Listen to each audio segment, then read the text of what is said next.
Hi guys, tayo ay gagawa ng carrot cake na may cream cheese at bacon on top.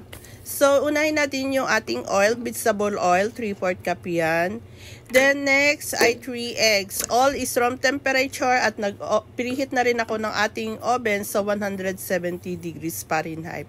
So, 1/2 teaspoon salt, 1 teaspoon cinnamon powder, 1 teaspoon baking powder, 1 teaspoon baking soda, and then next ay 3/4 cup na brown sugar. White is okay, no problem, and 2 large carrots. So i-shade ko lang yan, then i-blender natin all combine all and then blender. So ganun kadali lang.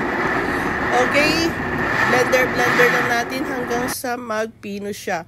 1 and 1/4 cup all-purpose flour, and then sip natin, salain natin until mawala yung kanyang lumps. The lumps is over. Okay, shake.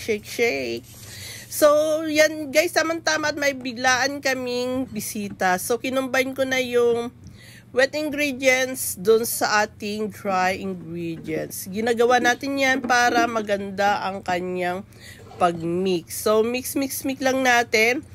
Don't overmix. So, yan, pag nawala na yung lumps niya or bubuo, ay okay na yan siya. Don't mix over. Okay? So, yan. Thank you guys, ha? And then, mayroon akong lupan. Anything of pan that you have is okay. No problem. Then, nilagyan ko lang yun ng parchment paper o baking paper. Then, ibinuhos ko na nga dyan yung ating minix na yung butter natin. Binuhos ko na dun sa ating lupan. Tap 1, 2, 3 para yung bubbles ay mawala. So, isa lang na natin dyan sa ating na-preheat na oven.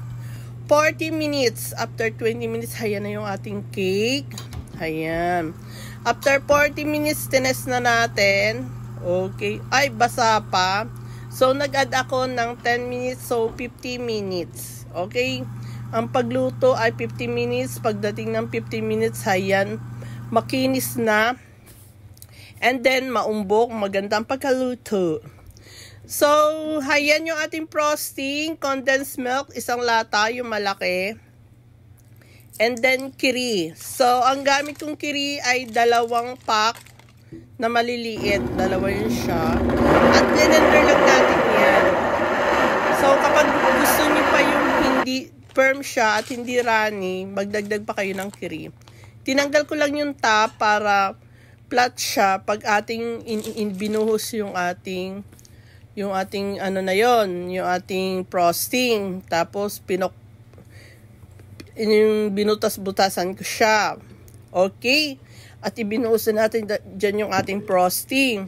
So, bakit ko binubutas-butasan? Kasi para yung frosting ay pumasok dun sa loob ng ating cake at magiging moist pa siya. No? Magiging malasa siya. Masarap yan guys. Tama-tama. Pagkatapos niyan, mga ilang minuto ay may dumating akong bisita. So, na-excited siya dahil maraming pikan yung inilagay ko sa ibabaw. At sabi niya, ako nang maghihiwa. Okay, at hinayaan ko na nga siya. Habang siya naghihiwa, ay kain siya ng kain ng nuts. Mukhang nasarapan siya sa nuts. Okay, shoutout sa mga bagong subscriber at hindi pa kayo nakasubscribe, ay mag-subscribe na. At hit the notification bell button para updated kayo sa aming pang susunod na video. So, chop na natin yung ating pecan. Chop. Chop natin ng maliliit. Kung gusto nyo pinong-pino at durog na durog, ay bahala na kayo.